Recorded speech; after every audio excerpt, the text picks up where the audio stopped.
2000 WX2 output at 2 ohms, 4000 WX1 bridged output at 4 ohms, 2 ohm stable MOSFET power supply full, HPF, LPFX over switch variable high pass, 40 Hz to 250 Hz variable low pass, 40 Hz to 250 Hz variable input level, gain, control, 6 volts to 200 mV variable bass boost, 0 tilde plus 18 decibels variable subsonic filter, 10 Hz to 100 Hz, 24 decibels, octave subsonic switch thermal, overload, short circuit protection soft power on, off power protection LED indicator low level RCA input, 10 k ohms line, level RCA output frequency response, 15 Hz 30 kHz signal to noise ratio, greater than 95 decibels THD, 1% 2 by 50 amp Maxi type fuse slim size amplifier design for easy installation dimensions,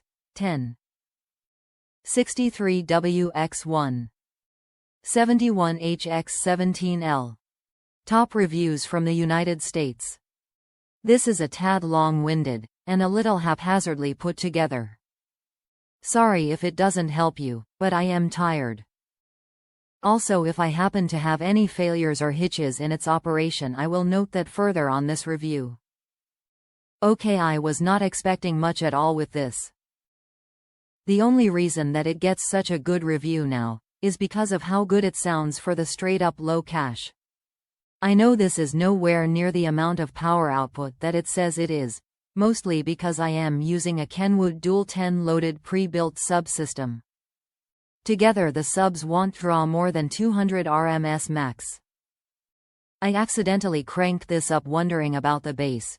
Well, the song just didn't have bass until I managed to crank it up. Well, the subs survived, so that tells me it doesn't push what Lanzar says it pushes at RMS. They say it pushes the 1600 watt consistently. We all know this is bollocks, no worries there.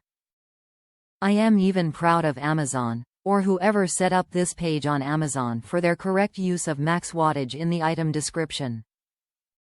Though if I had to guess, considering the price, and how truly inaccurate the knob to paint on referencing is, I would guess at maximum RMS 400 if the gods of thump are smiling upon this item and you. Though realistically I would say 220-ish 300-ish watts RMS. I say that because I don't have the power output, gain completely maxed out.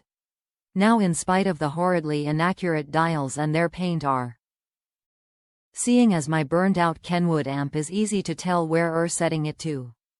This amp is actually nice to tweak and can still manage to put out a solid thump on its own. Now, I don't know why this amp sounds better than my Kenwood, maybe because it was half fried to begin with when it was handed down to me. But the thump is better than the retired Kenwood I have. All in all, this is good if you're looking for a quick budget amp to get your bass back because of a fried or malfunctioning amp. I don't know how long it will last, but if it goes at least a quarter to a full 2 years, then I would have considered it money well spent.